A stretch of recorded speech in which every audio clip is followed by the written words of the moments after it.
Back on the Sports Zone, I am Mike Aglialoro.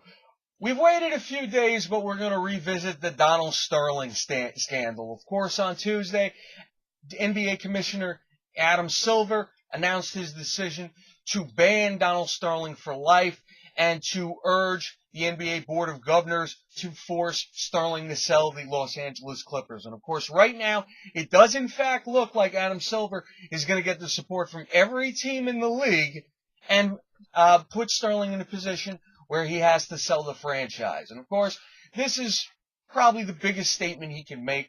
I think Adam Silver did an amazing job handling this situation. NBA needed a leader here. They needed someone to step up and take this situation by the horns and give some sort of resolution that would make everyone happy here. And everyone is definitely happy here. And if you looked at Silver when he made this speech, this didn't seem like someone who took this situation lightly. This looked like someone who generally didn't want to be in this position, understood the gravity of his position, being the new NBA commissioner, knew he had to act, and put a lot of thought into this. And you could definitely see the passion coming through him when he announced his verdict and when he was answering questions during the press conference.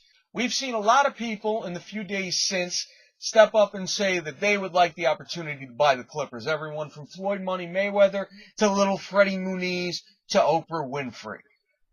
I would say let's hold up on that, because while I think a decision from the NBA will probably be handed down within the next few weeks, you got to expect the board of the directors, which will consist of one member from each of the 29 ownership groups, you got to expect them to vote and vote quickly. I don't think that the vote is going to be later than the middle of May. And after that vote happens, we're going to see what Donald Sterling does.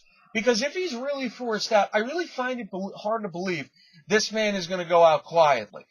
From everything we've heard, this is a stubborn man who quite possibly was getting ready to go to Game 5 before he was banned by Adam Silver.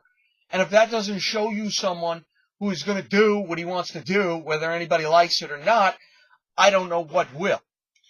So if he really is going to put up a fight, I really wonder how long before he actually sells the team. Now, of course, the easy answer is, well, if he doesn't sell the team quickly, no one's going to play for him, everybody's going to want their money for the season tickets back, and all the sponsors will continue to leave the Los Angeles Clippers. But my question is, how much does that really matter to this guy? We've heard everything this week about this man buying this team for $12.5 million, and the franchise is now valued at over $500 million. He was once offered $700 million to sell the team only 5 years ago, and he turned it down. So I really wonder if money means anything to this guy. And let's be honest, I mean, I'm not trying to make an old joke here, but you got to wonder how much time he really has on this earth. So you got to wonder if he really cares about what people think. You only hope that the situation ends quickly, and you only hope that someone is able to reach out to him and make him realize it's time for him to leave. It's over, and he needs to move on. So again, we'll see how quickly that situation resolves itself. I expect a vote from the NBA Board of Directors by the end of May, no later. And then we'll see what Donald Sterling does. Taken away from a great playoffs, though, and you know the nation is rooting for the Clippers now of the Golden State Warriors. If for no other reason than this whole situation happened while they were trying to have a playoff series. So let's see if they're able to capitalize on this and make a long run. And again, it's time for Donald Sterling to go. Congratulations to Adam Silver on showing tremendous backbone during this whole situation. That's going to be it for us today. Check out everything else on This Is Sports Zone, all the other stuff we got from Tom Lembo, David Tice, Jake Dixon in his 2014 NFL Draft Preview, George Murphy, and Jay Rovsky. Like us on Facebook. Check us out on Twitter at We Are Sports Zone. Send us any questions and comments you may have, provided you do in fact know what you're talking about.